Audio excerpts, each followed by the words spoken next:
जय हिंद बच्चों।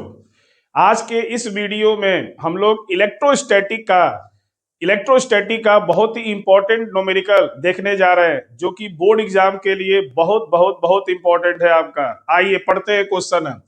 क्या कह रहा है? 2 point charges of +1 × 10⁻⁻⁶ coulomb and -1 × 10⁻⁻⁶ coulomb are at a distance 2 centimetre apart from each other. यानी कि ये दोनों चार्ज मिल करके इलेक्ट्रिक डाइपोल का निर्माण कर रहे हैं। क्लियर? तो सबसे पहले न्यूमेरिकल को पढ़ करके क्या क्या गिवन है ये लिखा जाए। तो हमें चार्ज दिया हुआ है 1 × 10⁻⁻⁶ सेंटीमीटर। ओके, दोनों चार्ज इक्वल है मैग्नीट्यूड में, बट साइन में अपोजिट है आपका। और इनके बीच का जो शॉर्ट डिस्टेंस है 2L, वो दे रखा है 2 सेंटीमीटर। इसे चेंज करेंगे मीटर में, तो 2 × 10⁻⁻² आएगा आपका मीटर। ओके, आगे बढ़ते हैं। This electric dipole is situated in a uniform electric field of 1 × 10⁵ volt upon metre. जिस इलेक्ट्रिक फील्ड में रखा हुआ है उसकी न्यूमेरिकल वैल्यू दे दिया 1 × 10⁵ वोल्ट अपॉन मीटर। ओके, आगे। What will be the maximum couple acting on it due to the field? Maximum couple निकालना है। टाउ मैक्स निकालना है, क्वेश्चन मार्क। क्लियर? आगे। What will be the work done for rotating it through 180 degree from the equilibrium position? Equilibrium position किसे कहते हैं?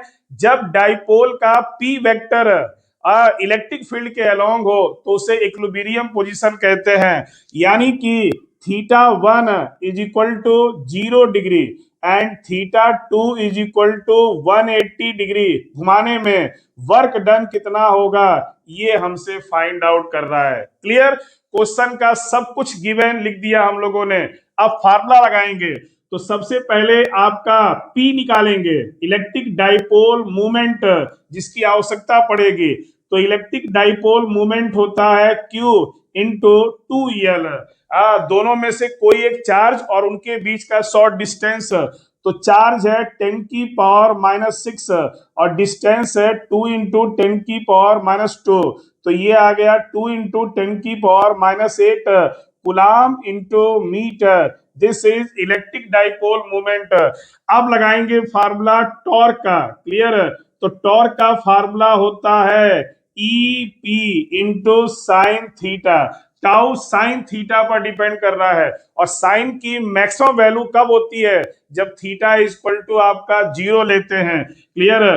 तो put theta = 0 degree, 90 degree, 90 degree लेंगे आपका। तो टाउ होगा मैक्सिमम बराबर EP। क्लियर? अब सब रखते हैं वैल्यू। E की वैल्यू है 10⁵ और P की वैल्यू आई है 2 × 10⁻⁻⁸। तो ये हो गया 2 × 10⁻³ न्यूटन इंटू मीटर। टॉर्क का यूनिट होता है न्यूटन इंटू मीटर। ओके, चलिए। अब आपसे पूछ रहा है वर्क डन। क्लियर? तो लगाते हैं फार्मूला वर्क डन का। W = EP in bracket cos θ1 -cos θ2 आपका। क्लियर?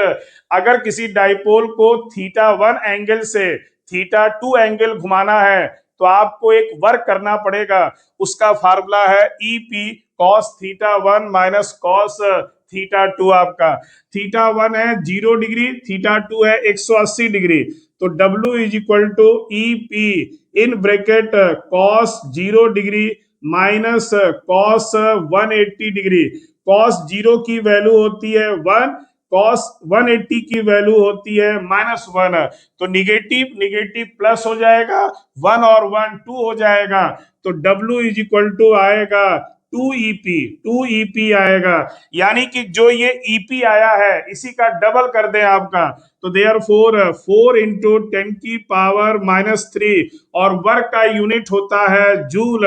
तो वर्क डन आ गया 4 × 10⁻³ जूल, और टाउ मैक्स की वैल्यू आ गई 2 × 10⁻³ newton into metre. Okay, thank you, जय हिंद।